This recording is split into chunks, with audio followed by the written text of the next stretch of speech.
Hi everyone. From the guillotine to the equisapiens, welcome to Revolution is the Solution, a public conversation on art, activism, and organizing with Boots Riley. My name is Chi-ming, and I'm so happy you all could make it. The event tonight is supported by quite a few number of co-sponsors, so I just want to say a few words of thanks before we get started. I would like to thank Penn, Cinema and Media Studies, the Sachs Program for Arts Innovation, Annenberg School for Communication, Andrea Mitchell Center for the Study of Democracy, Wolf Humanities Center, Center for Programs in Contemporary Writing, Annenberg Media Activism Research Collective, History of Art Department, the UPenn Department of English, the Provost Campaign for Community, the Drexel Women's and Gender Studies Department, Temple Film Media Arts,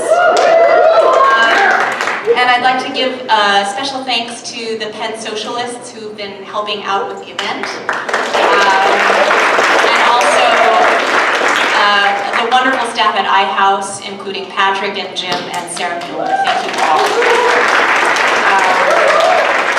The main organizer for this event is an interdisciplinary faculty working group based at Penn, and we're called the Social Justice Global South Working Group. Each year we bring to campus a number of artists and filmmakers whose innovative practices in art intersect with community organizing around justice and injustice, environmental and economic. And we've brought artists from India and Brazil and Puerto Rico. So we were all, as I'm sure most of you who've seen the film, sorry to bother you, we were all floored by Boots Riley's 2018 film.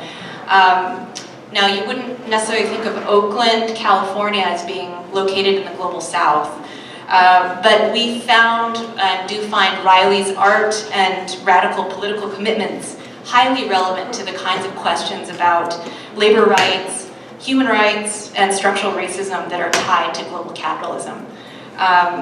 So we're very happy to include him in the Social Justice Global South programming of events. Tonight's evening is going to happen in two parts. So the first part, we're going to have a conversation on stage with the filmmaker between Boots Riley, myself, and my colleague Jennifer. And then the second part of the evening will be a public Q&A, open to everybody. So Jennifer and I are both professors of English at University of Pennsylvania. I teach classes on 18th century British poetry as well as monsters in film and literature.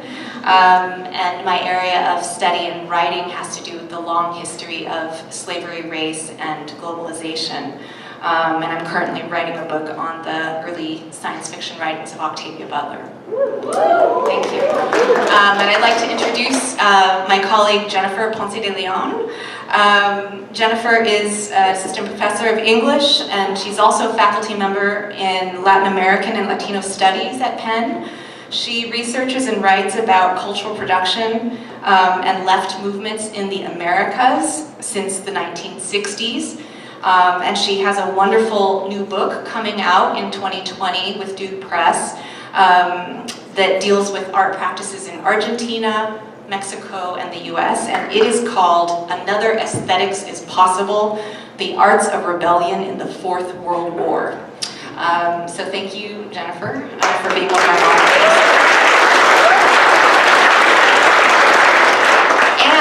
And last but not least, I'm very honored to be with us Boots Riley. Boots Riley is a provocative and prolific poet, rapper, as you just saw, songwriter, as you also saw, producer, screenwriter, director, community organizer, and public speaker. He wrote and directed Sorry to Bother You, a 2018 comedy, fantasy, sci-fi film, which was his directorial debut, if you can believe that. The film premiered at the 2018 Sundance Film Festival and opened to strong critical acclaim in theaters nationwide later that year. As you also saw from the first video we just played, Boots Riley is the lead vocalist of the group The Coup. And also he has another band called Street Sweeper Social Club. He was one of the leaders of the activist group The Young Comrades, and he is author of the critically acclaimed Tell Homeland Security We Are the Bomb. And I've ordered a number of copies of this book to be available at the independent bookstore that still exists at 34th Street and Walnut called Penn Book Center. So you can get your copy, and it's a terrific book with a lot of the lyrics from the songs over the years. So without further ado, I would like to welcome Boots Riley to the stage.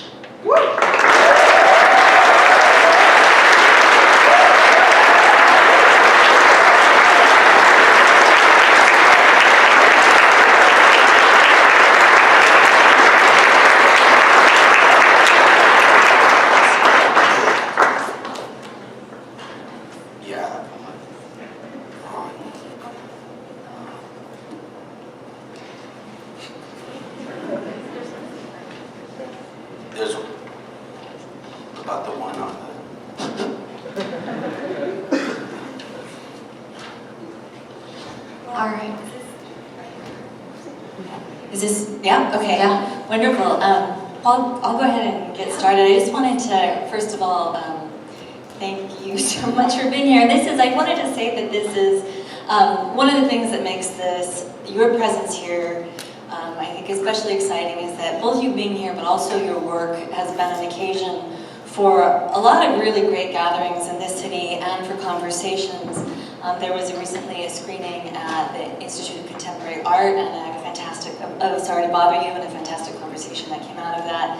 And tonight, what I also think is wonderful about this event are all of the community organizations that came out as well. So I think the very fact that you being here is also part of something larger that's happening in the city. So I want to start with a pretty broad question, which is, that you've done a lot of work as a community organizer and as an artist, and I wanted you to talk about how you think of these different kinds of labor and how they contribute to the movement, and how they have informed each other, how they've overlapped, but also how they've differed. There was a time early on when I first started getting involved in organizing when I was a teenager, that most of the people in the organization I joined were 20 years older than me, 15, 20 years older than me. And I was really concerned that they were scaring people off. And, with the terminology they used and with just their approach. And at this time they were, and for me they were old, but they were 30. And they were mainly white dudes, and so I started seeing how people would talk to each other and think they're disagreeing, but it's because they're disagreeing on the terminology and not really hearing each other because they're not using each other's vocabulary. And so I started thinking of my art as being able to figure out what people were saying and connect with them in that way through the way that I spoke. So I looked at I was consciously thinking of that as my art, which was like a one-on-one politic, a one-on-one art. And that definitely carried on into my work. I realized that sort of the talking about these ideas in a macro sense might be interesting to some folks, but it wasn't part of what got people to move, right? And beyond that, understanding that from doing organizing, that what got people to move was how powerful they perceived themselves in the whole situation, and whether there was a way to change it. So that very much influenced the way that I've done my art. And there was a period after we put out our second album, after we put out the Clue's second album, Genocide and Juice, where I kind of got fed up with being an artist and felt that, you know, like originally when I decided to make music, I was like, okay, we'll do 2 platinum albums, and then I'll take all the money from that and we'll make like revolutionary centers in different cities. I mean, not even with the idea of how you couldn't get one revolutionary center for $1 million, right? So I had that idea that this was a short-lived thing, and I didn't think of myself as an artist, partly because,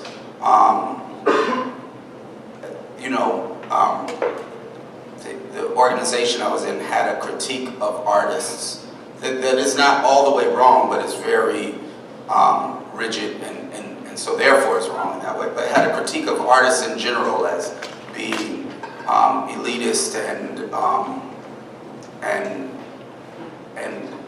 somehow self-centered and not being effective because of that. So somehow for those first couple albums, I actually was like, this is just what I'm doing because somebody needs to do it, and I'll just do it for now. And so when we didn't have the platinum sales, I was getting very frustrated, and I quit doing music, and me and some friends created this organization called the Young Comrades, and the idea was that it was organization, a black organization working in the black community with a class line in it. And but the thing is that everybody that was in that organization were also rappers, right? Everybody was doing music of some sort as well, and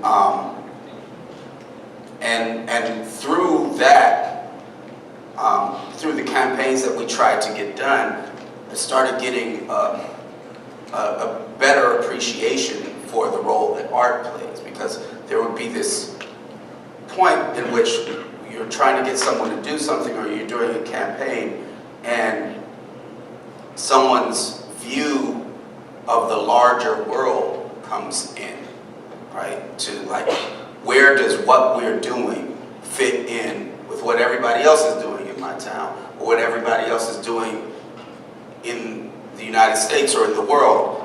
And their idea of that, at that time, what I was seeing people that we were working with was coming from music, right? This is what's happening. This is the world. This is the real world because it's art, because it's reflective of what people feel and what people want. And so that realization and of how the music I had been making was needed and could be used in combination with, you know, just the regular kind of splits and devolving that organizations do, that made me go back and make our third album, Steal This Album. And that, you know, so it's always like been a back and forth between the two, and and although I'm taking what I know from organizing and from conversations with people, and using people's day-to-day interaction with capitalism, as opposed to just talking about large general policy. It still is something that I know that where my art informs people's view of what's around them, so that maybe, you know, they're more open to joining organizations or getting involved in campaigns. I want to follow up on that a little bit, just to hear about your views on generations of organizing and music making. I saw a photo of what I think is a 1-year-old you holding a copy of Frantz Fanon's Wretched of the Earth. And I feel like there's a... reading Wretched. I feel like maybe there's something here about how you grew up. And also I know that you've talked about different kinds of organizing strategies, the old union kinds of strategies organizing, the CP folks organizing. And I'm just wondering how you kind of came up, what you were exposed to, both in terms of organizing, but also art and music making, different generations of influence. Yeah, let's see, so my father had been in the NAACP in the 50s and 60s in CORE in Durham, North Carolina, and moved to Chicago, then to San Francisco, where he met my mother, who had kind of been involved in kind of theater as a kid, the children's theater workshop that turned into Sesame Street, and then her mother, who later was running the Oakland Ensemble Theater for a while, and they were both, I think they were both in SDS at the time when they met, and then they were in Progressive Labor Party, and so yeah, up until I was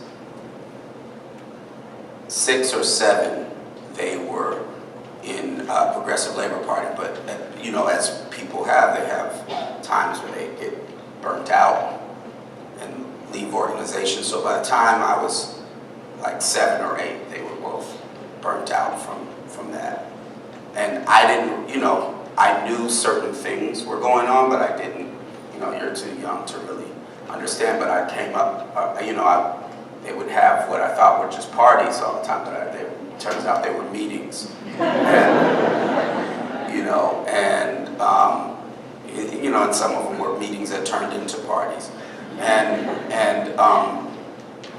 I remember all the stickers and the marches, and I remember one time my father coming home with his ribs bandaged up, and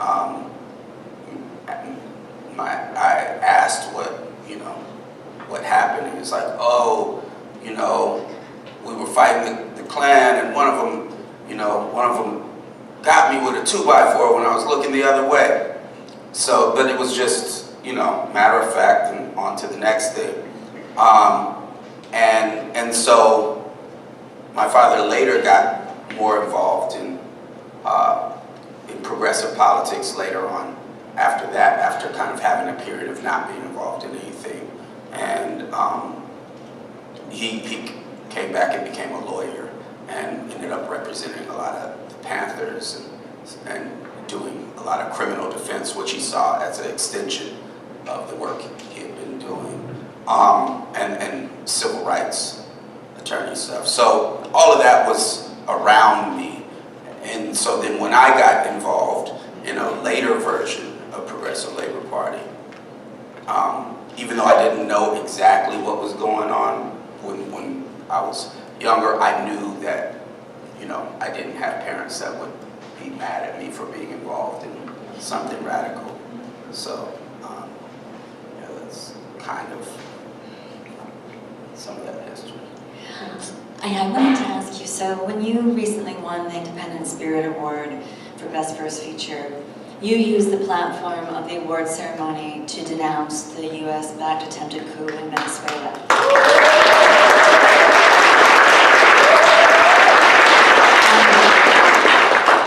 So I wanted to ask you about internationalism in your politics, how that has informed your politics, how it's informed your art, why you think it's important. Well, yeah, I mean, I think capitalism is a global economy, and there are so many instances that obviously would bore people, because you understand how that somebody working in a sweatshop in China is related to what's going on here, and how and how fights over oil in another country has to do with what's happening here. So it's obvious that it's a global economy. The question for me with certain things, and how we position them and how we translate them to each other, has to do with what we're going to do, right?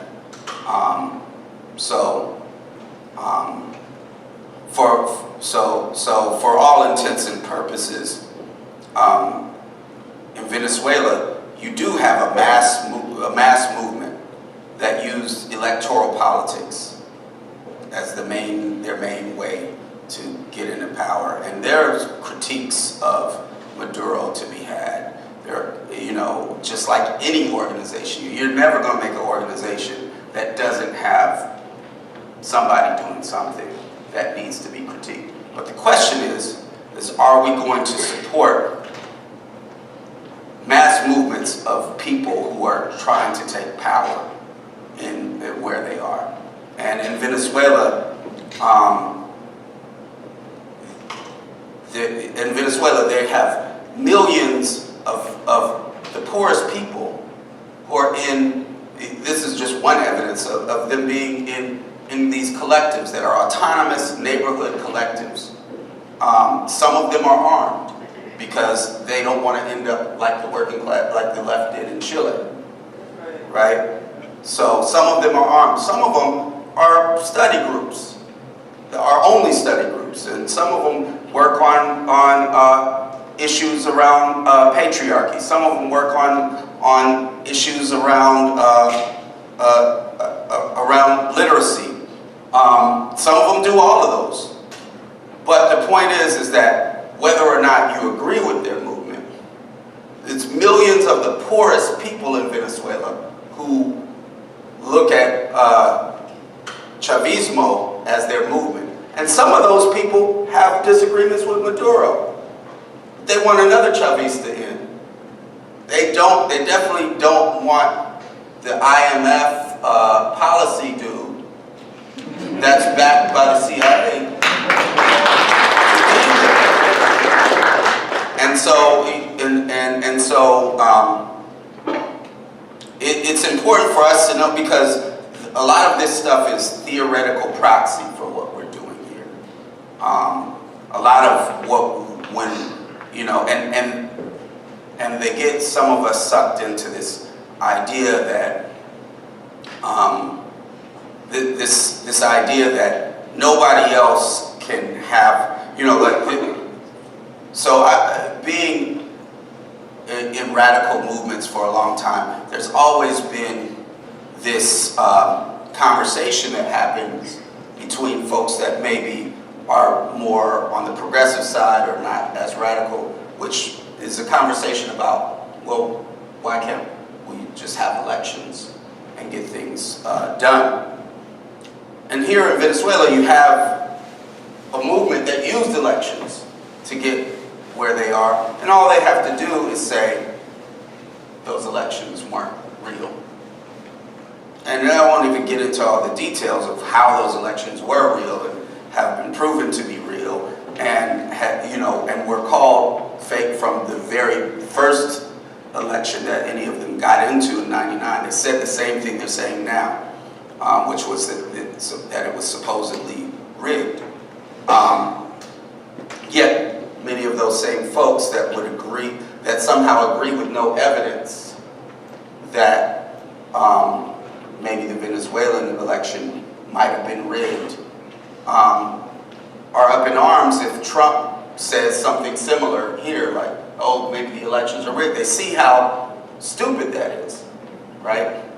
And to say with no evidence, and so anyway, I think the reason that I think that it's important to talk about these international movements and what's going on internationally is because we, you know, what we're doing here is not just for the benefit of the humans inside of this border of the United States. What we're doing here, well, the movement that we want to create isn't just to adhere to, you know, the colonial lines that were made. It's for the good of humanity, right? And so those struggles are our struggles, right? We can only do what we can do right here, though. But we have to have, but we have to understand what's happening there. Because when we make a movement that somehow starts to take power or whatever, somehow starts to change the system, somebody's going to say, well, you know, it's illegitimate in some way, shape, or form. And if we don't have a critical thought about who's giving us that information, then it's always going to be said. We're always going to be duped by that.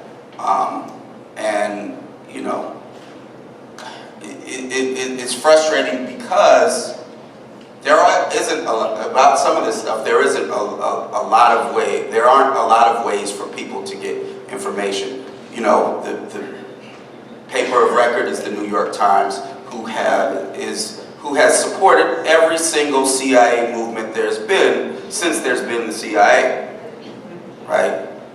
And the only time they ever have gone against it is in hindsight. Like in '71, they finally said something against the Vietnam War, kind of.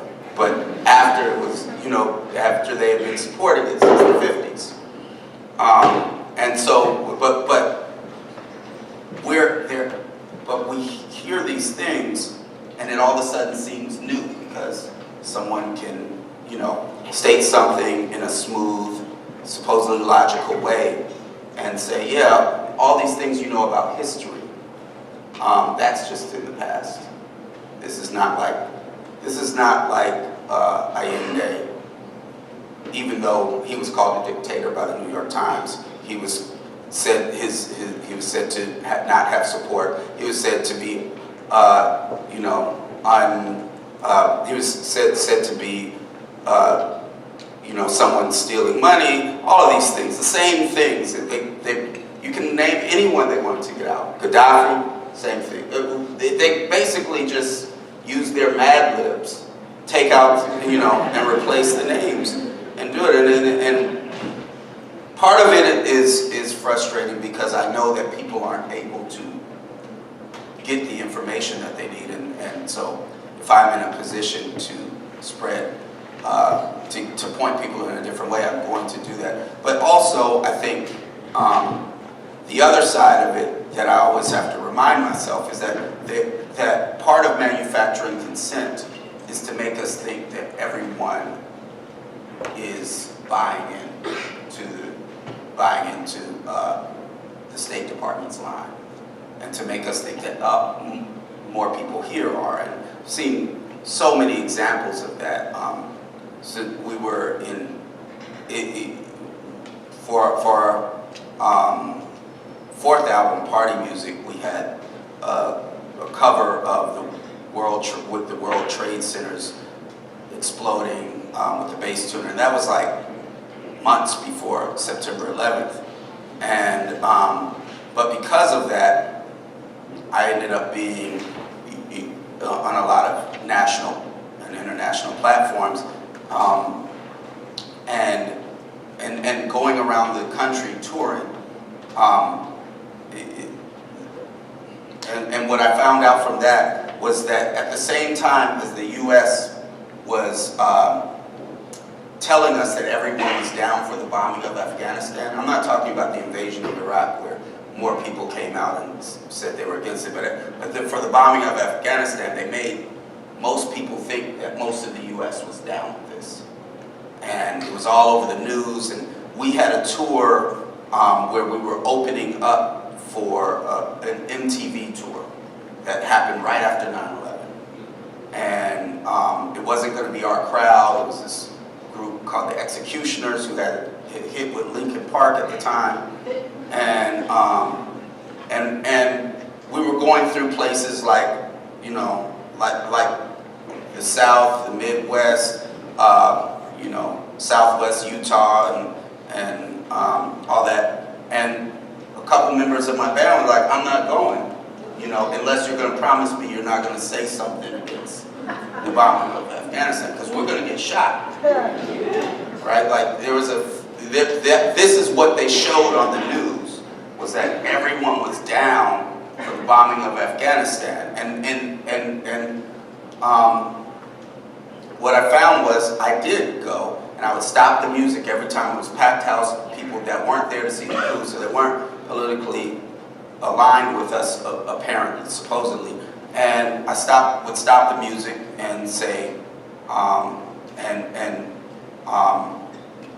say there should be no war for oil in our name. And it got, every time, Texas, Montana, Utah, Florida, Ohio, resounding applause, like resounding ovations.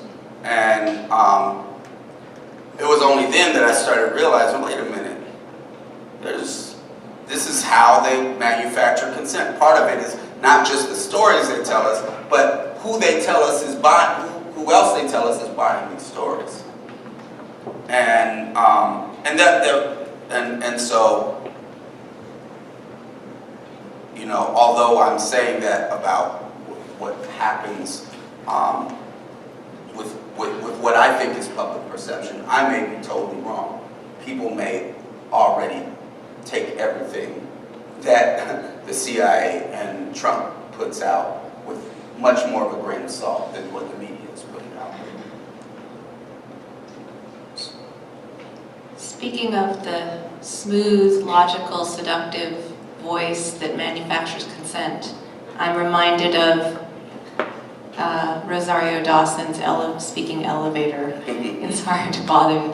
And telemarketing is a really interesting question that I think speaks to some of the issues around global capitalism and internationalism that Jennifer was raising.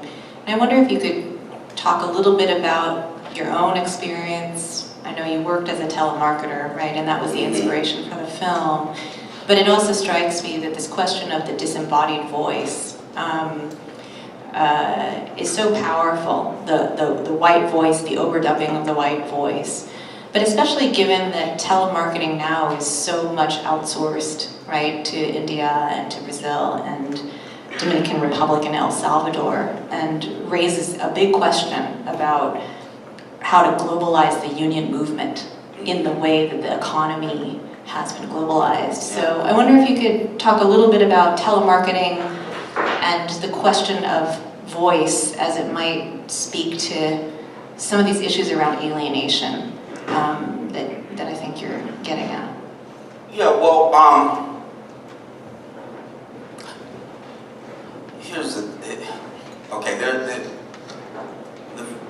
lot of my film deals with performance, and we can't really get away from performance in general.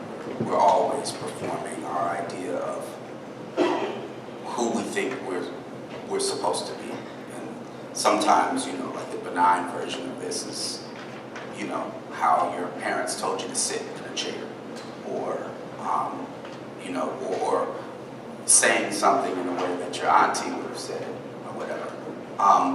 Those are all those things. So you can't get away from performance, but the question is why we do why we perform certain things. And so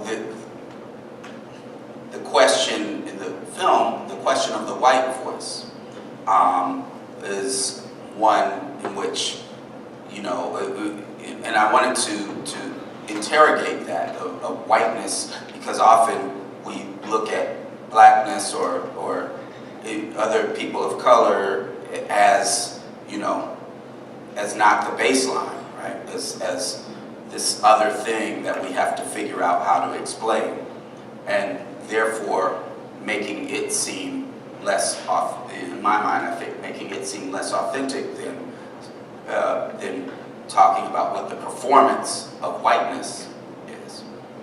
And that performance, not only for people of color who are trying to use it to get by, or trying to disguise who they are so that they can survive, but the performance of whiteness for white people as well.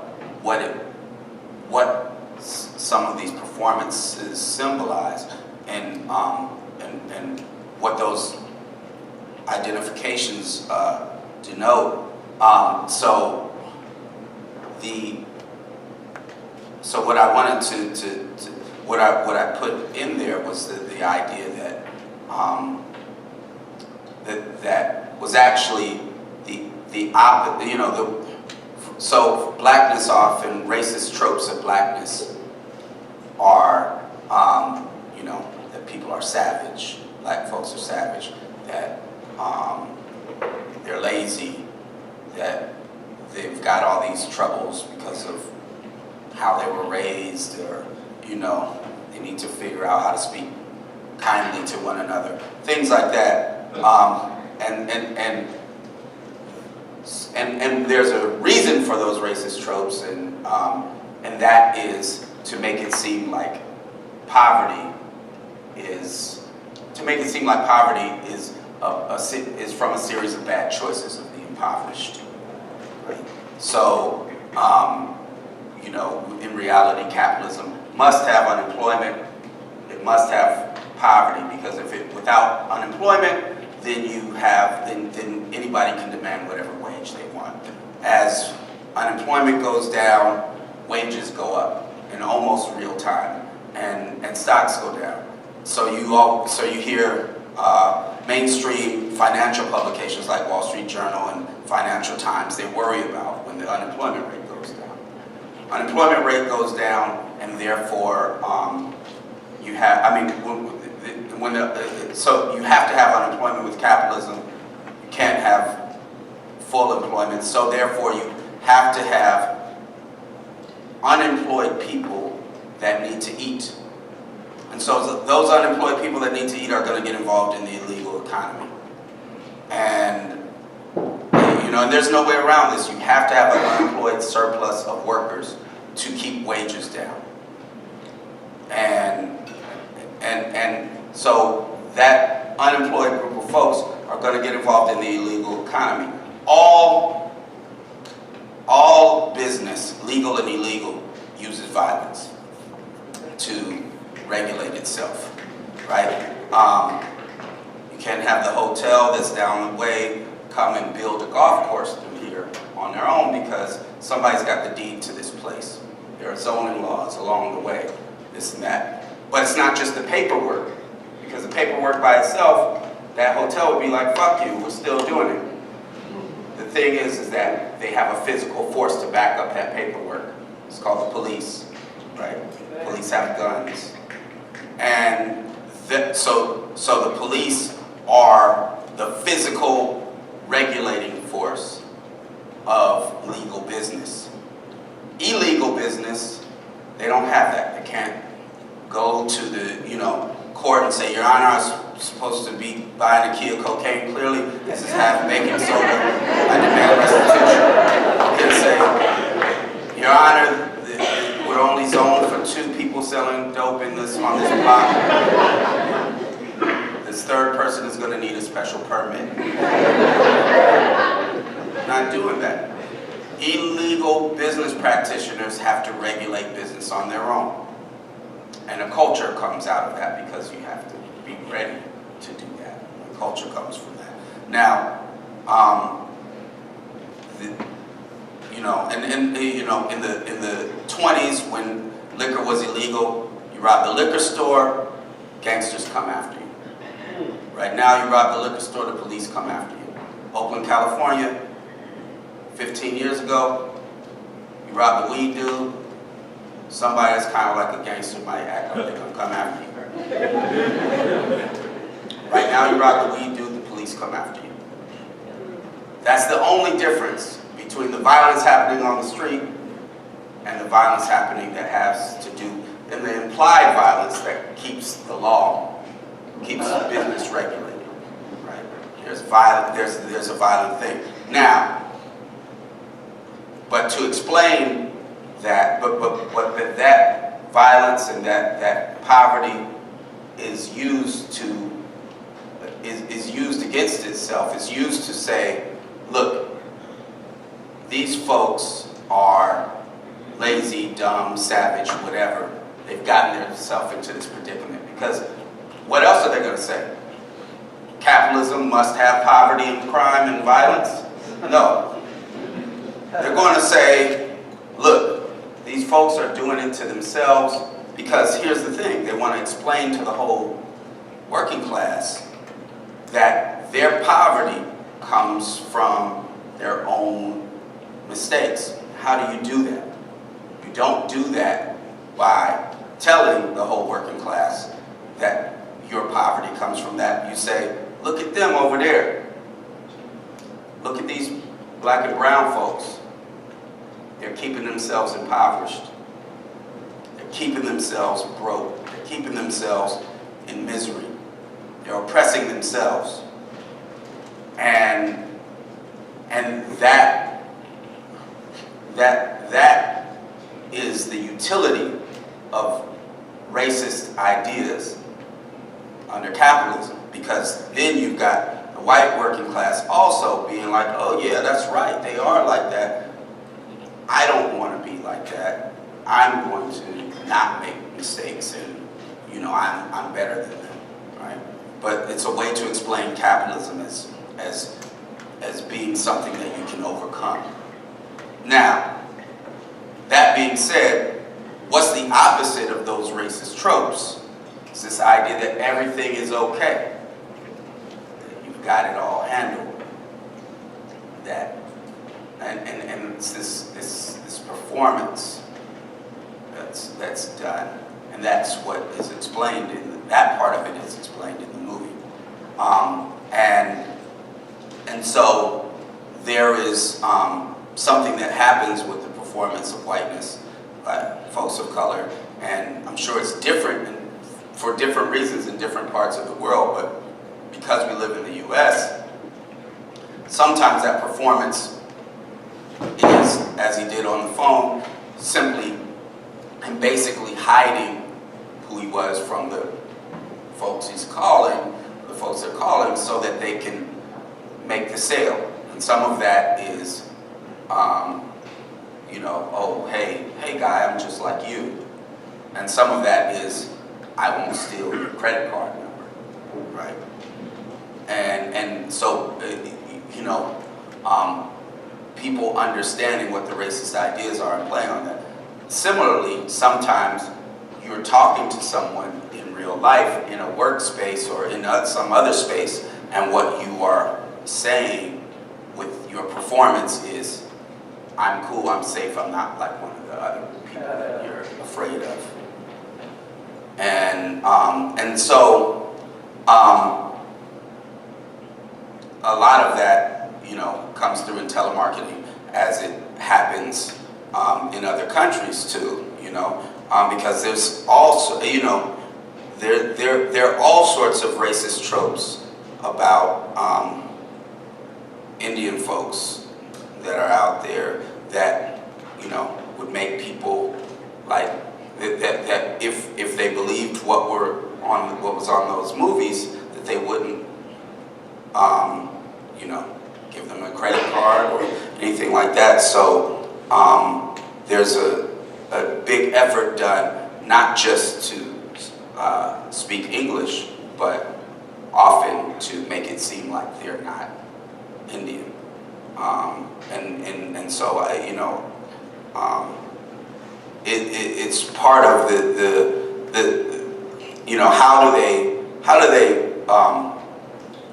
how do you have a capitalist economy that's global, in which parts of the labor force have to interact with each other, but still keep these racist tropes that have a utility. And part of it is, is you wipe away that difference in identity. And that performance sometimes is not a conscious one. It's one that comes sometimes from us buying into those ideas. Sometimes it's from just a simple, like, you know, that's who I grew up around, and that's, you know, these have to do with the books that I read. In that case, it's not more of a performance than anything is. But sometimes it's unfortunately a conscious one that in which someone has to, in which people have a bad feeling about who they represent. Thanks. Yeah, I wanted to ask you, we were talking on the way over here about sectarianism in the left. And I remember you said something in an interview once, something to the effect of, you can call it communism, you can call it anarcho-syndicalism, you can call it a cupcake for all I care, but what I'm talking about is building workers' power. So I wanted to just ask you about your anti-sectarian approach to anti-capitalist politics and movement building, and why you think that's important. So I always say that the world that I hope for us to work towards is one in which the people have democratic control over the wealth that they create with their labor. And for me, I call that communism.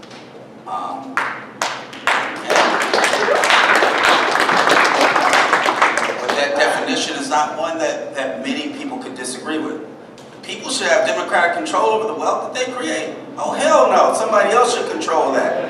Nobody's gonna say that. But that's the system that we live in, right? People should give all the wealth that they create all day to somebody else who gets to decide what to do with it. If somebody said that, you look at them crazy. But the point is that I think that often a lot of folks that call themselves anarchists, that's the world that they're saying is the end point of what they're fighting for.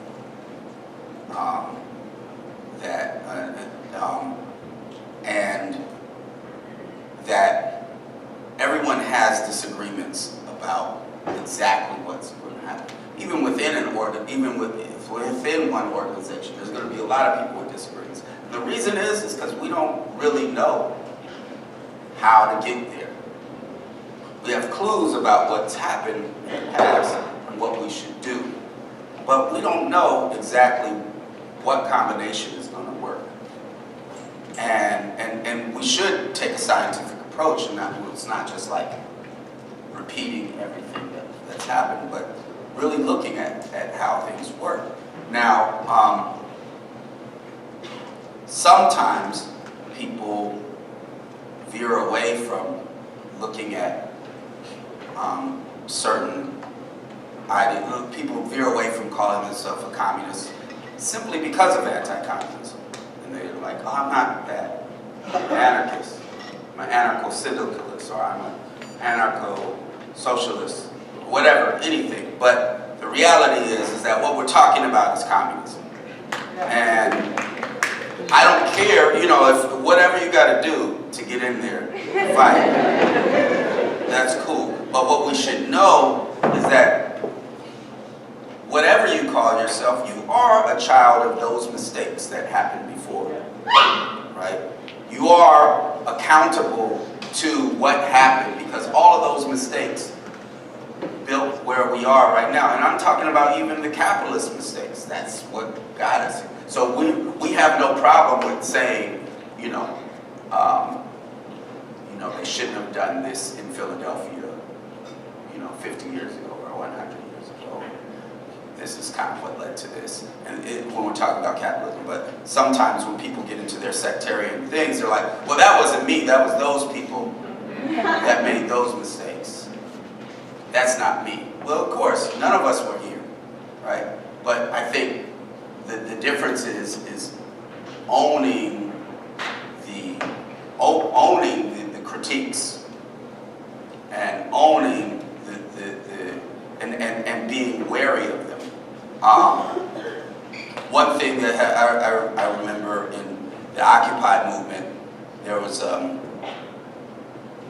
one particular, or a couple particular anarchists that were like, Boots Riley is a Stalinist, Boots Riley is a Stalinist, because I said, because I have a view that, for all the mistakes that the Soviet Union made, they had one of the biggest changes in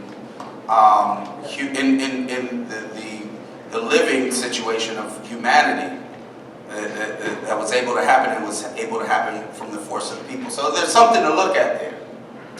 That doesn't mean to say everything was right, and that everything was done right, and that people didn't make terrible decisions. They did, and they will continue to. It's always going to happen. But the point is, and so at one point people were saying, oh, Boots Riley's a Stalinist. And then a couple weeks later, I had a critique of an action that happened about what I thought could have been done better. And that action was classified by some as an anarchist action. And so, and many anarchists started commenting, I agree with you, that makes sense, blah, blah, blah. Well, some of the same people that were going around saying Boots Riley is a Stalinist I was told by the people that were commenting, they were going around to them and saying, look, if you don't take down that, if you don't take back that agreeing with Boots about that, you're going to be out. Like you're not going to be living in this space anymore. Nobody's going to be talking to you. And this one girl called me crying about it. Like, I'm sorry I have to take this down because I won't know anybody out here. So, here's the thing. Because I call myself a communist, will be very, would have a lot of awareness about those sorts of actions because I'm aware of that critique and don't want to replay things like that have happened in the past. But if you're saying, I'm not part of that, that wasn't me because I gave myself a different name, very likely to do the same shit that you're critiquing about somebody else in the past. And so you calling yourself a different name doesn't mean anything if you're going to do the same shit. Now, so the point is that,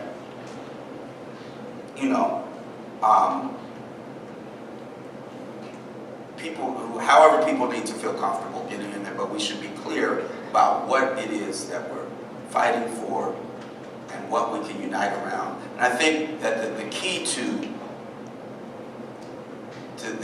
fighting the sectarianism is to have actual campaigns that people are working on together.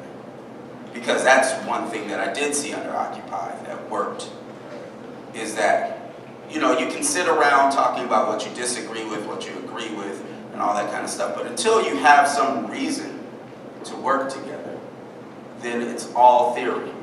And you don't even know whether you're right or not because you're not even, practicing it. You're just arguing over what two people 100 years ago argued about and who said it better and which translation is the right one. And so, the whole point is to have actual campaigns that are winnable. Because if we just have campaigns if we have campaigns that are so out there that we know that they're not going to be won, at least not anytime soon, not before a revolution, right? Then we give ourselves the luxury of not caring whether people join or whether they leave, whether they unite with us or not. But if we have a campaign that's possible to win, then we have something to struggle around. And so I think that's the key to it. In Occupy, when everything started falling apart, is because we started to have campaigns that were winnable. And then people could just go into their own little corners again. It strikes me that Sorry to Bother You is a post-Occupy film. And I wonder if you could talk a little bit about how you were working on the album Sorry to Bother You, right? In 2012, I think, is when it came out, concurrently with the film, writing the screenplay for Sorry to Bother You. And Oakland, obviously, is so important. And when I'm watching the film, I mean, people are rightly interested in your use of surrealism and absurdism, but I was also interested in the moments of documentary realism in the film, especially when you show protest footage from Occupy, as well as the anti-austerity protests in Greece, I believe, show up on the TV screens in the film. So, and the homeless camps in there Yeah. were actually just, you know, the homeless camps that are in Oakland. And one, I think you can say it's a post-Occupy film, but actually I wrote it, I wrote most of it before Occupy and had just like put some finishing touches on it during Occupy. And yeah, worked on the first thing, you know, so I was writing this thing feeling like one way that I would get it funded would be to make a soundtrack and get some publicity about it.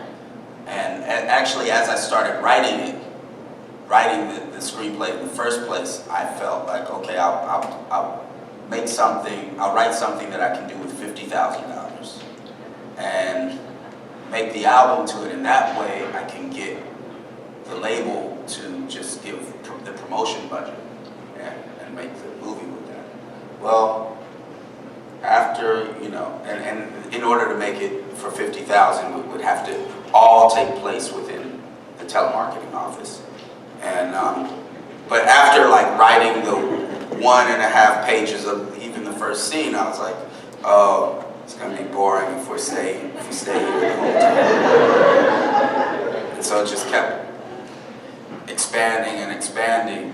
And so, but I was like, okay, I'll make this album, we'll put this album out, and I'll tour it, and I'll get publicity, you know, for this unproduced screenplay. And then that didn't work. So the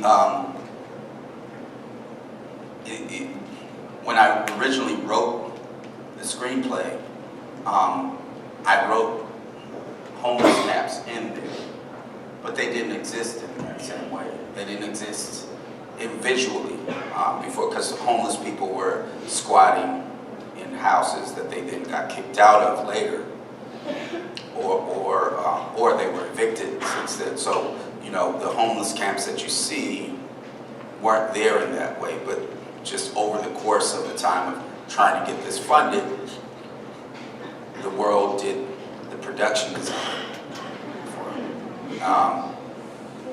Or this system did production design. Because and it's hard to tell whether there are just more homeless people or people got kicked out of where they were, which was a little bit more sheltered. And I'm sorry, I'm blanking on one.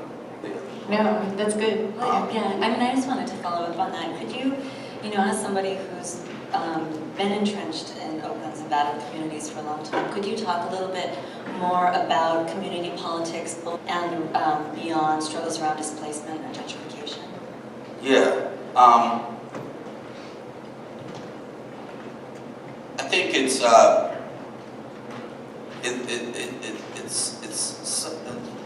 gentrification is something hard to battle by itself because it's part of all of this other stuff. In Oakland, for instance, what's happening with gentrification is a direct result of a few things that maybe the left radicals could have had a hand in helping to change. One easier one would have been a real rent control law, right?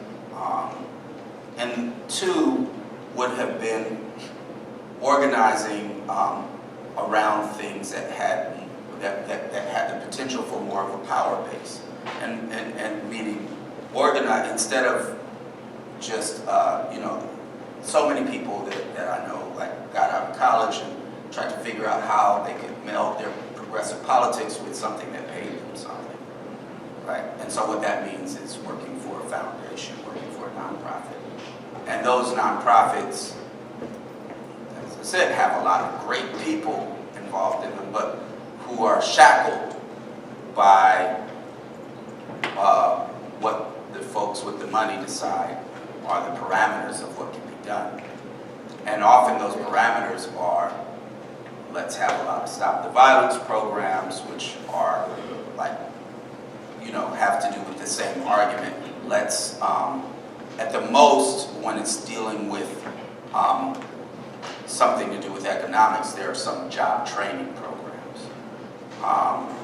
But what radicals hadn't got involved in is, why not, all these folks that work there, that live there, most of them have jobs somewhere. Why not have fast food places pay enough so that people can pay rent? Why not, there was no organizing around what people were most concerned about. I definitely spent, and I'm talking about myself too, because I definitely spent a lot of time trying to get people involved in campaigns in which they were saying, well, I gotta go to work, I gotta pay the bills. What does this have to do with that? We're trying to convince people to come to something on Saturday or at 6 after work, instead of actually just working someplace and organizing where we work, and developing a radical base of power that can withhold labor. So if you had something like that, you'd have a working class in Oakland that was organized and empowered,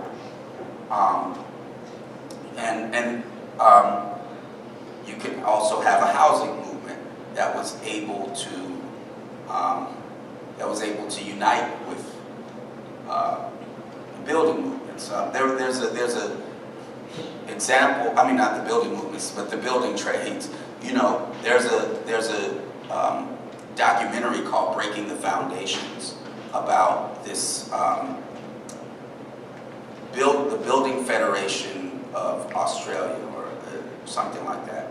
But it's called "Breaking the Foundations." It's on YouTube, and it's a documentary that spans from the 50s to the late 70s of this trade union, who started out as they were like a mafia-controlled union, and the grassroots took hold of it, and then they got militant, and they were the most effective union that they could be. They were just shutting down places, destroying work sites if they weren't getting paid enough, and then they had it on lock. Then, because they had radical leadership who radicalized the base, then there were movements around gentrification, and there was their Black Power movement is indigenous folks there, and they would shut down work sites and win campaigns by shutting down the work sites. And so there was a gentrification push in one neighborhood in a whole nother city, and they found out that the people pushing that were the ones that were funding a building that in Melbourne. And so they shut down the building. Shut down the building in Sydney to fight the gentrification in Melbourne, and that push stopped right away. They got so effective with it. And this story is not necessarily, it brings you to, but they got so effective with stopping things by, because the money was so tied in that they could just stop buildings, that those developers started disappearing people. They started disappearing community organizers, so the community organizers were like, wait, we gotta get to a different level right now. But what that is showing is how effective it was. That it ended up having to get taken to another level because they were powerful enough to stop certain pushes by developers that way. I guess my whole thing is that, so what's happening with gentrification is something that we can't address by just not going to a certain coffee shop or, or to a certain restaurant and going, that's not enough to stop these things. And, but what could help it are these fights around these other things that give people more power. Thanks. I think this might be a good time to open the discussion up to questions from the audience. Adding on to that, in the Bay Area, some of the things that did stave off some gentrification for a while was there's a group called the Eviction Defense Committee. And while they were going strong, they were actually doing stuff that they'd seen done in the 20s and 30s, where when someone was getting moved out, getting evicted by the landlord, they'd just be there, 50 people moving the furniture back in. Police would come, they just moved the furniture back in to the point where there was a stalemate, and then they had to renegotiate the. Yeah. Great. Well, I'm sure people have a lot of questions along the lines of some of the things we've been talking about, but also maybe about the film or some of the music. So what we're going to do is just take a couple questions at a time. And we've got 2 mics. So if you'd like to raise your hand, we'll make sure to get a mic to you. Hi, thank you so much for being here. I wanted to ask, I saw you support the Oakland teachers' strike. Do you have any thoughts about the significance of the teachers' strike in different places in California? Or just I'm sorry, any thoughts about what? The teachers' strike in Oakland, Yeah. or in general, about its significance at this moment? Oh, the significance. Well, I think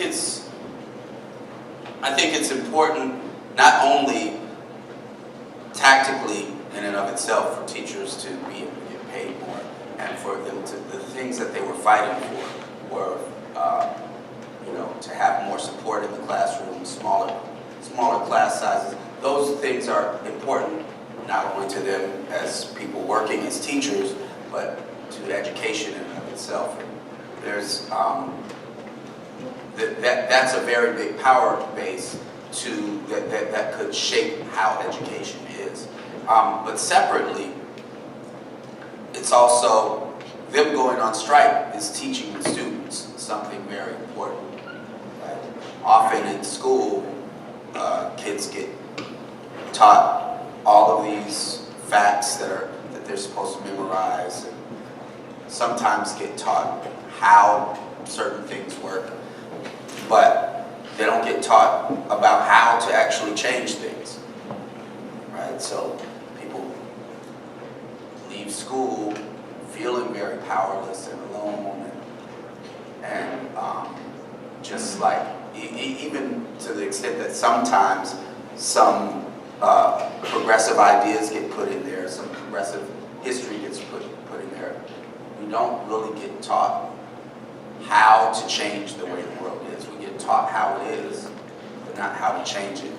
And so I think teachers going on strike, changes education for the better.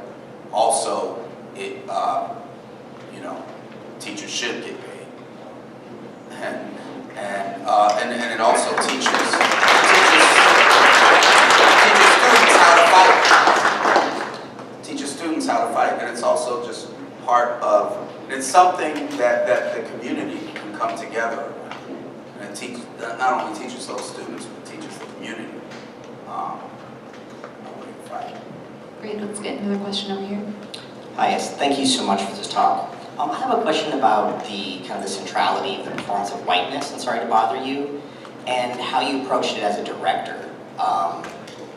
I'm just wondering, how did you approach directing white actors who then had to perform this hyper-whiteness in their roles?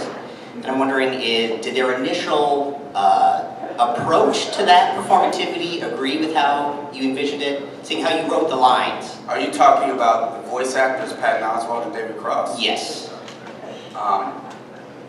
Didn't have to do much. I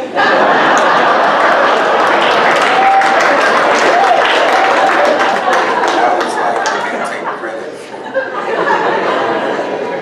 I will say that, you know, I didn't know exactly. They were the first two to sign on to the movie. To jump when there was no producer, there was just me sending an email with the PDF. They're like, I'm down. Tell me when. Right? It weren't enough for me to get any funding. But I didn't know what they were going to do. Maybe they would have played one of the managers. I had no idea. They said they were down. And so then I realized, oh, wow, you know, they got to be the white voices.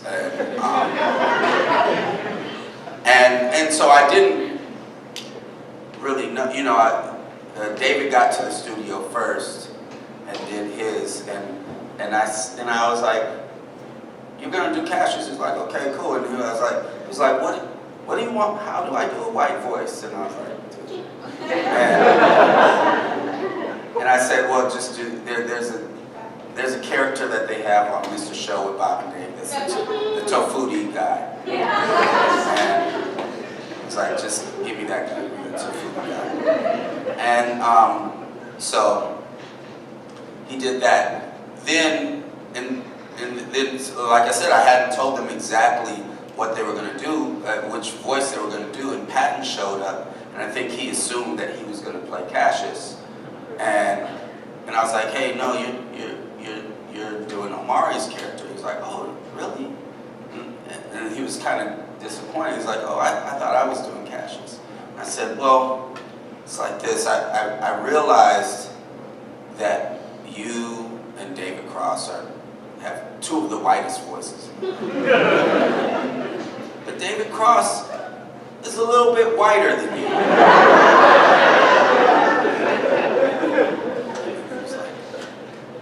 He is, isn't he?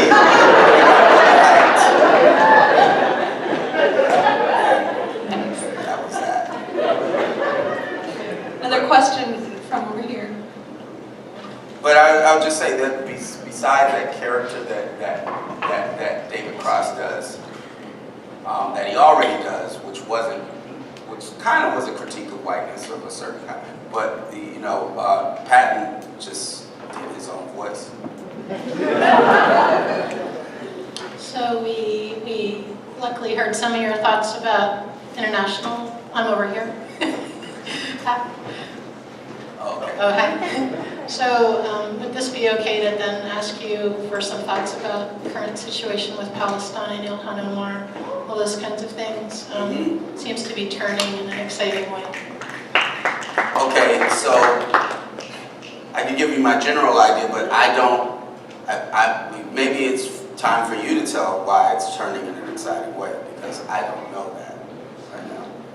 I'm not sure if things are changing yet, but I'm very excited that people are speaking openly for the first time in a really long time in America, and even in the news media. That's all. Yeah, in my music, I've supported the Palestinian struggle for a long time.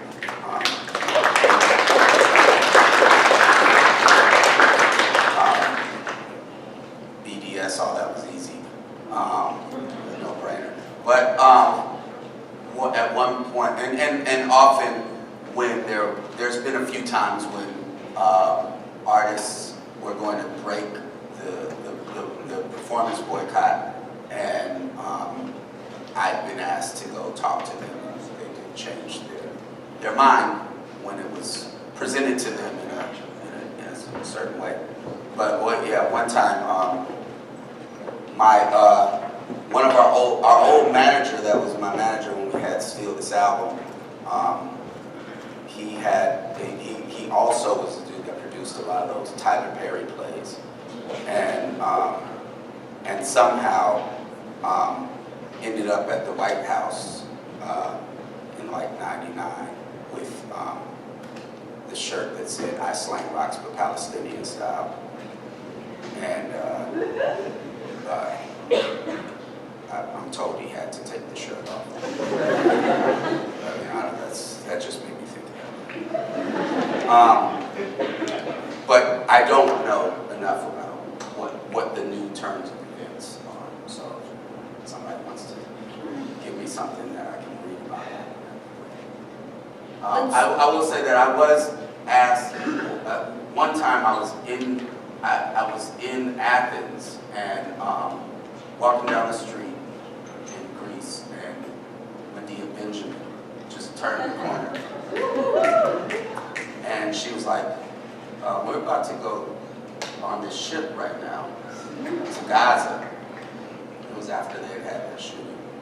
And you should come. And I was like, I don't know. Do that. And I didn't go.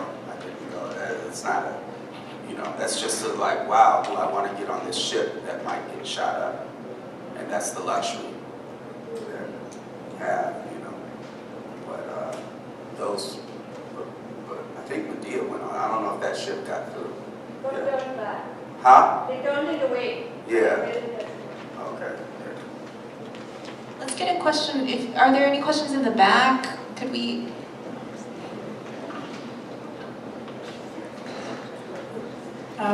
Thank you. I wanted to, I think we can all agree that creating movements of internationalism and intersectional solidarity is very important. But could you also talk a little bit about why I think it's equally important to critique people on the inside, meaning, as an example, your critiques of Spike Lee or Cornel West's critiques of Ta-Nehisi Coates, and now we hear some critiques of Kamala Harris, and there was a group of queers who were being critical of Lori Lightfoot in her work with the Chicago Police Department. And so why do you think that's equally important to do that? I mean, we can't progress without critique, right? We can't really, critique and self-critique is, I don't think when you, to say that there doesn't need to be speak against sectarianism is to say that there shouldn't be critique. The question is how we're critiquing and who we're critiquing. When, who do we want to be part of our movement? Who are we critiquing in a way to join in? Some of those folks, if I'm critiquing Kamala Harris, it's not because I want her to join in. It's just, and, with Spike, I have some heavy critiques of not just Black Klansmen, but some of the other stuff. That doesn't mean I don't, I can't not respect him as a filmmaker. Like, I went to film school because I saw, but partly because I saw Do the Right Thing in school days. And, other things were good after that, but that was at the time when I decided to go to film school. But that doesn't mean I'm gonna, just even, he wouldn't bite his tongue about, and even when he might be very wrong. But and my regret about my critique of Black Klansmen is that I had only read half of the memoir when I wrote it, and had I read the whole memoir, it would have been a much more scathing critique.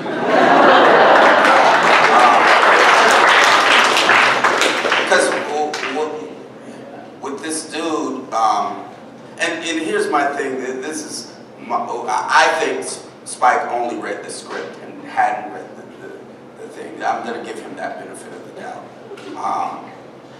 It's just because I can't fathom it otherwise. The dude, Ron Stallworth, he besides infiltrating the All African People's Revolutionary Party, and then lying about it in his book because he thought people wouldn't know who the All African People's Revolutionary Party was, so he wrote that it was the Black Panther Party. He also later infiltrated the Progressive Labor Party, and he says in his book that it's because they had the slogan "Smash the Klan." So that's why he was infiltrating them. So what he was actually doing was going to meetings where they were trying to figure out how to stop Klan rallies, getting the information, going back to the police department, telling them, who were then telling the white guy that was in the Klan thing, so that they could adjust the Klan rallies and not get stopped. So that's the real Ron Stallworth, and he did do the phone call and all that kind of stuff. But he came up to me at one of these. He came up to me, and I didn't know who he was. He came up to me and was like, "I'm not your enemy," and I was like, "Well, you infiltrated radical organizations to try to disrupt them," and I started talking about the PNP. He was like, "Well, they were going to do illegal things to stop the Klan."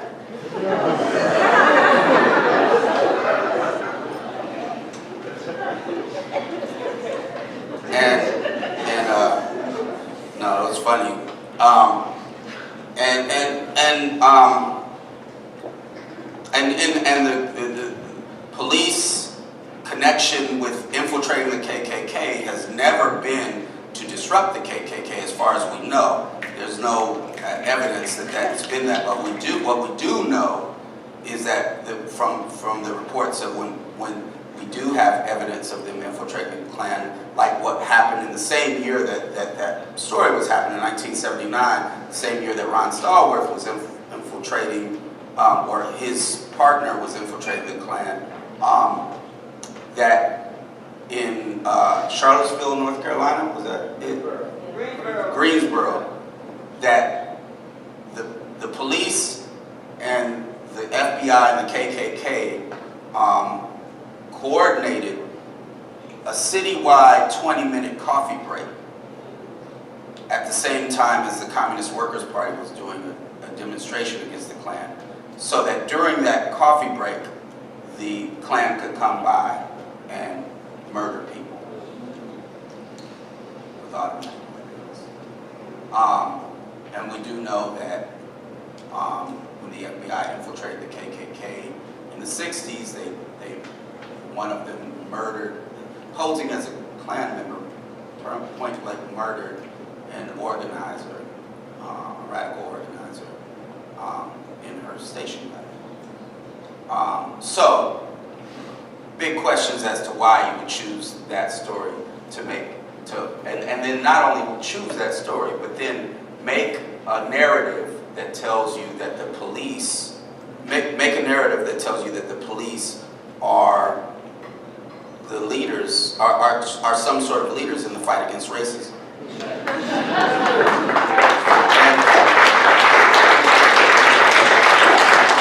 And maybe there's something that somebody could find somewhere, to do it, to try to tell, but that is like, it's almost like spitting in our faces to take what was the opposite of that story and turn it into that. Because I don't know how many people read that critique, but none of the heroic stuff happened. None of the heroic stuff. There was no bomb to be stopped. There was no, this wouldn't happen anyway. There was no one racist cop, and then everybody, all the other cops conspired to get him fired.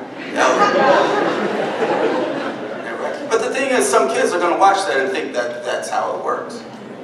Right? Do we have this side? I can't really, we have our mic? Right here. Okay. This Hi. side and then this side. Thank you so much for coming. When it comes to Sorry to Bother You, it's a film that sheds light on many issues in our society, and given the capitalization of the film industry, I was wondering how that affected the evolution of your writing process, as well as how you chose to deliver the messages through the film, as well as how you decided to market the film. Can you say the what of the film industry? Being the capitalization of the film industry. Oh. Well, I mean, I've been dealing in, our first record deal was with EMI Records. That's the way most of the world knows about the coup. EMI Records doesn't exist anymore, but basically they're like a Warner Brothers or a Universal, you know. And so the way most people heard of us is through us working with them to get the music out. And more so than that, because we were on BET and MTV at the time. And I'm pretty sure that our videos played like next to Coke ads and stuff like that. So it's like something that's not a new thing. Like, I'm not trying, my art, I'm very aware of what the channels are that I have to go through to get my art to people.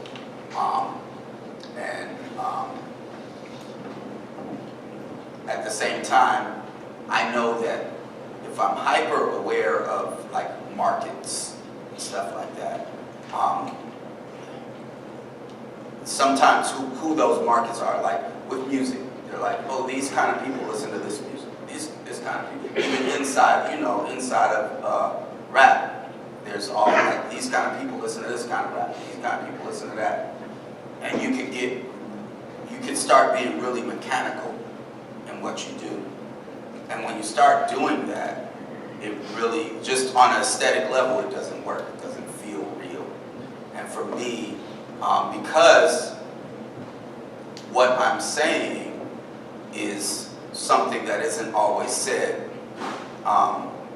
if I do something that's mechanical, then all that's left there are the things that are the ideas, right? There's nothing, if I were able to make a song that was just like whatever other hit was out, and the only difference was what I was saying, then I think people would feel like I was preaching to them or something like that. Or, you know, and for me, I think what's most important in any art is passion. Right? And so I have to make things that I really feel. And that's not just the ideas that I'm talking about. That has to do with something that I refuse to try to define, but like some sort of aesthetic that moves me, something that captures, you know, a certain fire. And I realize if I have that in my art, then people relate to that passion, because everybody wants to be engaged with life and engaged with the world. And so having that passion and fire does so much for it. So now, when I'm writing my film, I know that all I can rely on is my own, love for the work that I'm doing, and my own passion. Because if I try to be like, well, here's buddy comedies are what's working, and I try to write something that fit into that, I would lose that passion, and I'd lose the one thing that I know brings people to the work. And so when I wrote this, I did it like I do all my other stuff. I just kind of went based on what I felt was good, what I felt worked, what I felt got across, the emotional points that I wanted to get across. And then I took it from there. Like, then once I have the screenplay, how do I sell this? How do I take the thing that I think is good and get people to get on board with it to help make it?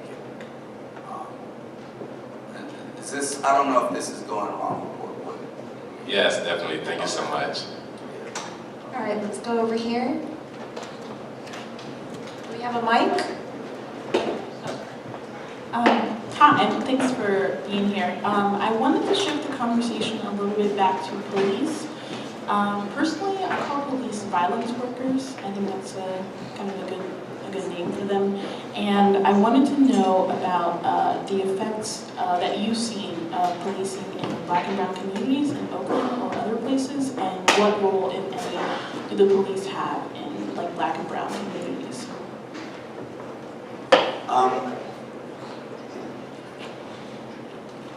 Yeah, so I mean,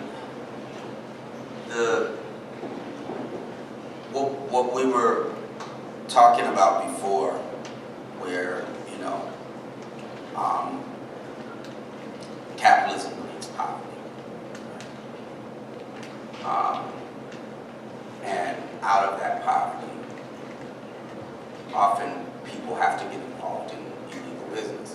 Not out of the poverty, but out of unemployment. Because no matter who it is, because the truth is, if you're a parent, your job is to help your kid be one of the crabs that gets out of the barrel, right? Like, you're not just going to be like, well, most of the crabs aren't going to make it, right? It's your job to, but that's your personal job with your kids. You're trying to make that happen. But that shouldn't sway what we know is the truth, is that the barrel should be turned over. The barrel should be knocked over, right? So some people take this, with your kids, you might be like, yeah, the world is this way, but here's how, you can get through so you can survive and get out of this, right? But to take that and put it as that's how everyone can do it, that's how everyone can get out of that situation, is to deny scientific evidence that shows that this system will have a large group of folks unemployed and having to become involved in economies that require their own violent regulation. And let's say this, to the extent that sometimes those communities try to stop that violence, try to figure out ways to keep the business going while curbing the violence, they call that organized crime. And that's always talked about. So when we talk about like these black gangsters from the 20s, 30s, and 40s, they were often black nationalists who had the idea that, okay, we got to organize this so everybody's not killing each other, and we can, like what was the, like Bumpy, Bumpy Johnson, all those, like when they ended up being in Alcatraz, they had to separate everybody because they were a very politicized unit of folks. So, and they weren't anti-capitalist or anything, but that's the whole point, is that people are, that's what organized crime is supposedly trying to do, is that, but so, people get it from all points. It's like, okay, you try to organize that and try to keep people in groupings that works, and then those folks are demonized more than the folks that make the situation where people are starving in the first place. So the police are there to protect the quote-unquote legal businesses, protect property for those. I mean, how many people own property? Not very many people actually own. Maybe it's different here in Philadelphia. I don't know. But most people around the world are renting. And but the point is to so they have a role, and they have a role that is to regulate the way things are working, and often they come in Like, how do you get somebody to get a job that says that they are, that the way to solve these problems is to put people in jail, right? You have to have a certain idea about the world that tells you that, right? That to put people in jail, the solution to the crime and violence that's happening is to put people in jail. To have that idea, you have to believe that it comes from the choices that people make. You have to not understand or not believe that, the fact that the economy creates the need for these illegal businesses. Because if you did understand that and you wanted to stop it, then you would have to dedicate your life to changing the system as opposed to locking people up. And so how do you put this idea across to those folks that what you are doing is somehow part of the solution to this? And that the way that you do that ends up being, everything from, something extremely racist, openly racist, to something sort of paternalistic, where there's either these savages or these well-intentioned, uncapable people that need to be herded. So, you develop, there's, and right now, who do we have entering the police force in droves? People that came from Iraq, people that came from war, that's a job for them. And often, when we have cases of people that have killed unarmed folks or killed even armed folks that they wouldn't normally kill if they were white, but killed unarmed folks. They're folks that just came back from this same thing where they're like, we're policing the area, we're policing the enemy, right? Because then, communities of color are put as, are put as the problem. They are their own problem. Not only are they their own problem, to the extent that society has a problem with what they call violence, then they're thought of as society, the problem affecting society. So then you have what gets done with the folks that they lock up. The folks that they lock up end up being a workforce as well, but they're an unpaid workforce for the most part. Equisapiens. So, that's the question of what their function is one that regulates business, but when it comes to and regulates property under the system, and meaning keeping the status quo. But what does that mean when it comes to those black and brown populations? It means locking them up to that extent. It doesn't mean changing the economic situation so that there is less unemployment. Thank you. We have time for a couple more questions, so we're going to this side.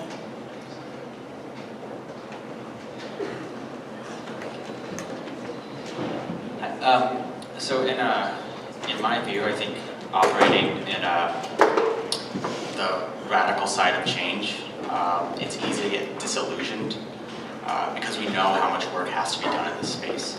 So I think it's important to sometimes take a pause and reflect back on the areas that we've had some success in, just so we can actually understand and observe that the campaigns that we go on do actually have an impact in society and in our lives. So I'm curious, you've worked in this space for several decades now, at least 2 decades. I'd love to know what is it that you reflect on? What are you most proud of, or what do you think is your most triumphant success throughout your time? I don't know, there's all sorts of stories. I mean, a recent story that just came, was it today or yesterday, was, I forget what grouping it was, but there was some, where were they? I don't know, there was somebody who, they recently had a brand new work stoppage and they made a union and they were trying to vote on it. Some Amazon workers. But this was in Baltimore, because I was just in Baltimore yesterday. And anyway, they said that, right before people raised their hands to vote to go on strike, whatever, which was a short-lived strike, they won something, but right before everybody raised their hands, somebody said, "Equisapiens, let me out." So that was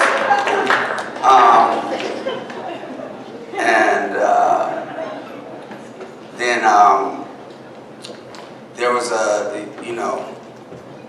definitely during Occupy, different places I visited at the time, a few places, people came up to me and said, "Hey, I'm involved with this because I listen to your music, and it's the thing that got me looking for organizations to be part of." So there was a lot of instances of that. There was a story of a First Nations chief up near Victoria, Canada, who they had been involved in something happened that where I don't know, their land was trying to be taken from them. There was some sheriff that came in and started to shoot out with them, and they had a shootout, like a 3-day shootout with the cops who were trying to take their land, and then that ended and they won in court, and none of them went to jail. I mean, the cops didn't either, but they didn't, they defended their land, they didn't go to jail, and they said, we had the tape of genocide and Jews on repeat the whole time. So I don't know, there are things like that. Yeah. We have time for maybe 2 more questions. Good evening. My name is Asantua Nkrumah-Ture. Boots, I want to thank you very much for the piece you wrote about Spike Lee's film Black Klansman. My concern here is this year marks the 50th anniversary of the Chicago Police Department murder of Panther members Fred Hampton and Mark Clark. So, with movies being done about our movement, are they going to tell the truth or not? I was in the All-African People's Revolutionary Party with my big brother Kwame Ture, formerly known by his slave name of Stokely Carmichael, for 16 years. And how Spike portrayed Kwame in that movie was a lie. Spike Lee knows how to find the AAPRP, because not all of us are in jail, not all of us are dead, and we didn't all join the Democratic Party. So if he wanted to know the truth about Kwame Ture at that time, he could have called us. He chose not to. So where would all of our young people wanting to know, learn more about our movement and go into movies, are they going to get the truth, or are they going to be misled? And that's my very serious concern. So thank you again for the work you've done all these years. Right.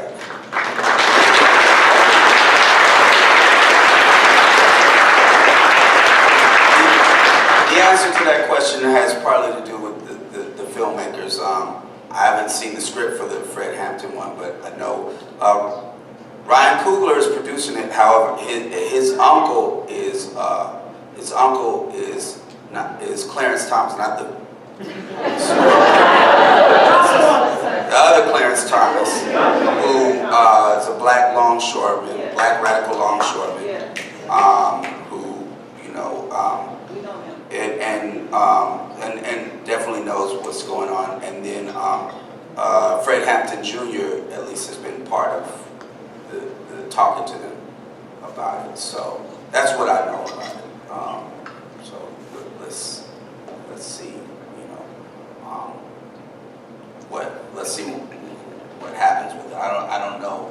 I think that really has to do with what we put out there, what other kind of movements are happening. That's what shapes film. That's what shapes art.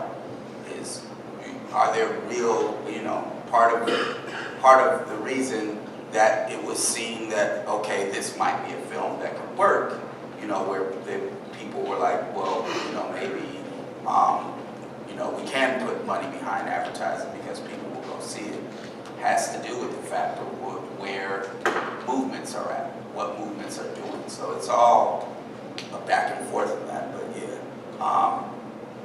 There definitely are some things happening. I'm helping Mopreem Shakur and them they're trying to do Robert F. Williams. And he's the leader of the only arms chapter of the NAACP. And so there are a few of those things happening, but I think really we have to create the artists by creating movements that affect people, and out of those come the artists that are I didn't come out of nowhere. I came out of movements and organizations, and definitely there are some artists that haven't been shaped by that and are trying to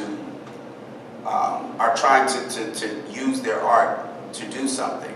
And what they do is all about what movements are around them and what shapes them. And so we have to make our movements more effective, bigger, so that people see them, so that whoever's the 13-year-old that's getting their family's furniture moved out by the cops, but then getting them moved in by an eviction defense committee, they 5 years later become some artist that has something to say about that. We have time for one more question down here from a young person, a Penn socialist. Hi, Roots. Also, please like us on Facebook. Spoken like a true young person. Hi. I was really interested in Tessa Thompson's character, Detroit, and particularly the way that you construct her romantic desires within the film. And she seemingly has these sort of qualms with Cassius and has this budding romantic desire with Stephen Yeun's character, Squeeze. And then in the ending of the film, it seems as though she kind of reunites with Cassius. And I particularly really enjoyed the subversive elements of this film, but I just want to know the reasoning for kind of employing this classic Hollywood trope of a female supporting character sublimating her desires and returning to the male protagonist. And just the reasoning behind that. And I think this leads me to possibly a bigger question. What for you, what does love look like in a socialist future?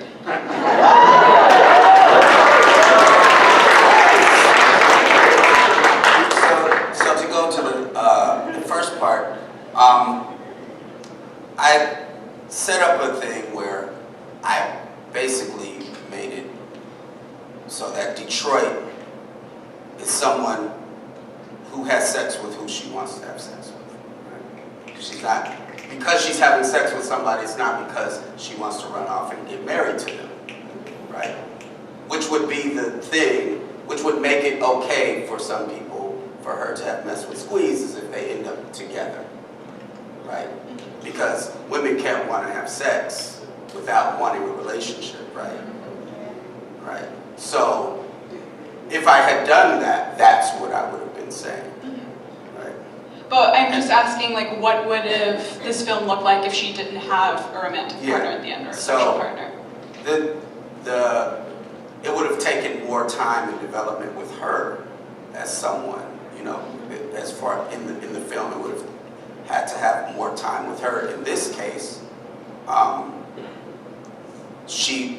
they've been in love for a while. He serves a certain purpose for her. I mean, she says it, like, he kind of provides some authenticity to who she is, and all of a sudden he's not that quote-unquote authentic person anymore.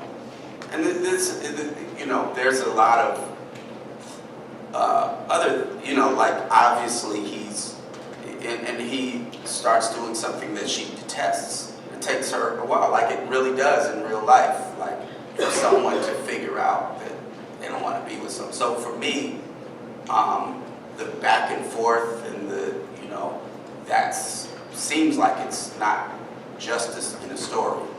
It's just, my story doesn't end when it ends, right?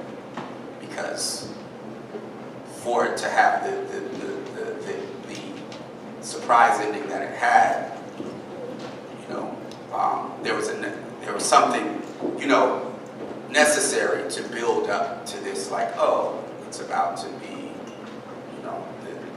the sun is setting, and everything is almost back to the same way it was, except he's, now down on the right side or whatever, and then, there was something that then you have, I don't know how many people have seen it.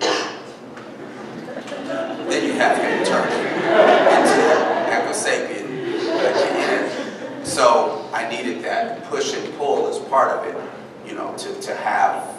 to throw it off again. And obviously, maybe it's not obvious, they can't be together when he's off running around, hiding and doing this stuff as an Echo Sapien. So who knows what happens. The other thing is that,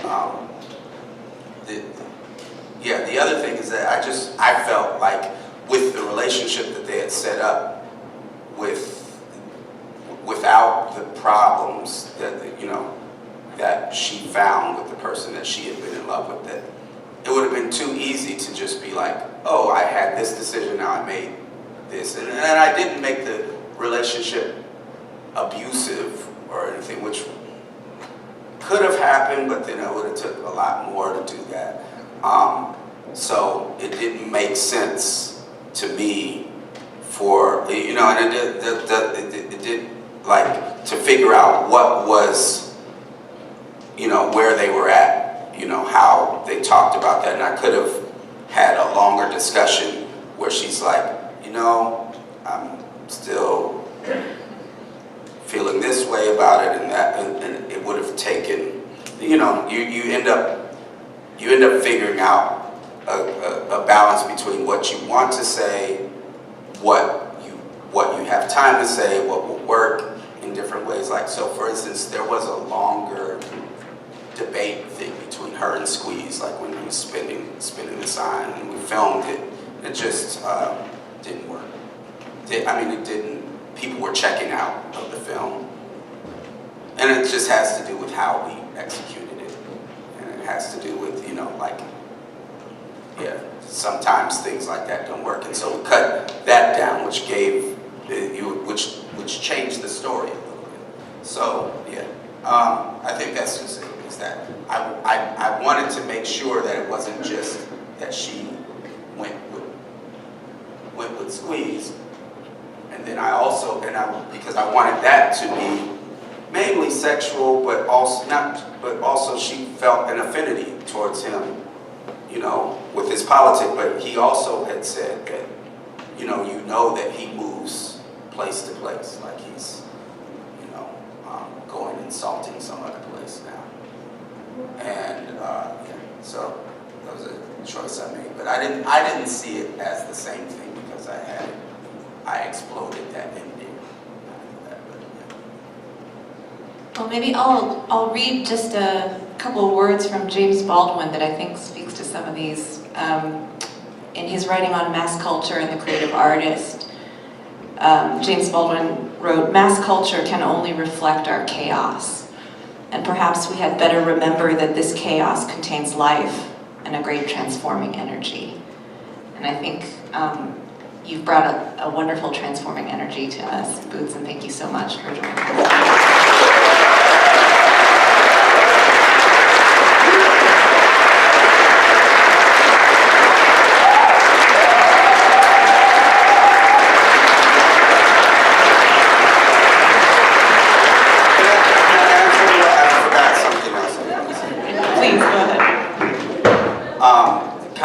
answer to the question, what would love look like in a socialist? Yeah.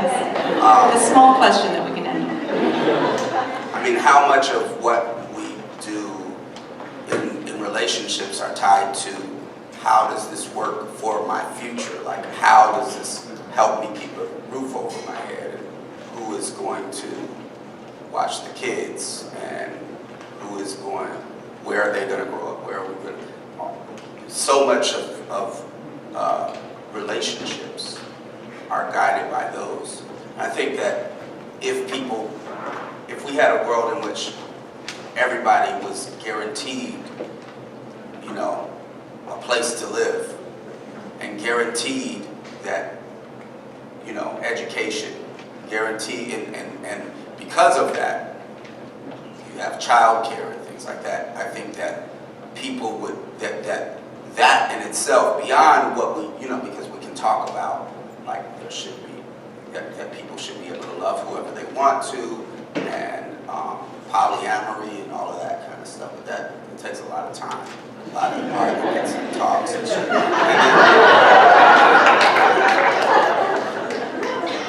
But the real thing, and so only a few people can really do that, because everything is tied into all this other realistic things that we deal with materially. But in order to free up those relationships, we're going to even give people the choice to know, fuck it, I want to be with this one person. I know it's because they make me laugh and they make me happy, not because I think they're safer than the crazy dude that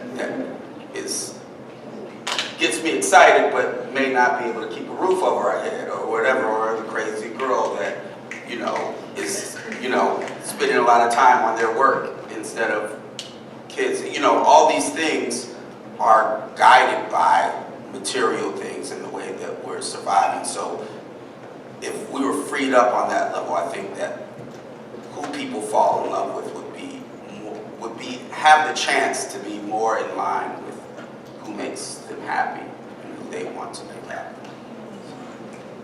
Thank you.